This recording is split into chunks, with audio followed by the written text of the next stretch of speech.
২৫শে জানুয়ারি ১৯৭৫ তারিখে বঙ্গবন্ধু আওয়ামী লীগের কতিপয় উপদল এবং মুক্তিযুদ্ধকালে সহযোগী কতিপয় রাজনৈতিক দল ও সংগঠনের নেতাকর্মীদের পরামর্শে সংবিধান চতুর্থ সংশোধনীর মাধ্যমে দেশের সংসদীয় মন্ত্রিপরিষদ সরকার পদ্ধতির ব্যবস্থার পরিবর্তন করে রাষ্ট্রপতি পদ্ধতির সরকার ব্যবস্থার প্রবর্তন এবং নিজে রাষ্ট্রপতির দায়িত্বভার গ্রহণ করেন।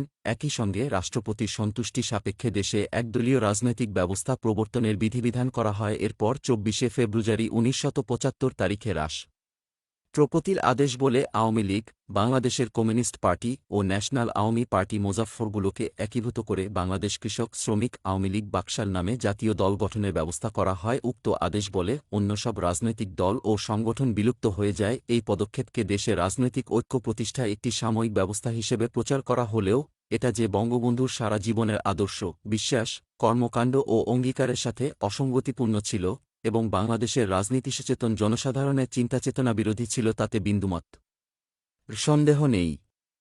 এর ফলে রাজনৈতিক দল এবং রাষ্ট্র ও সরকারের মধ্যে যে তফাৎ রয়েছে তা যে তিরোহিত হয়, শুধু তাই নয়, বঙ্গবন্ধুর জীবদ্দশায়ই দেশের রাজনৈতিক ও প্রশাসনিক কর্মকাণ্ডে অনেক অগ্রহণযোগ্য অযৌক্তিক এবং রাষ্ট্রীয় ক্ষমতা ও সুবিধা সম্পদাদির অপব্যবহারের ঘটনা সংঘটিত হয়। তথ্যসূত্র বাংলাদেশের রাজনীতি ও সরকারের চালচিত্র।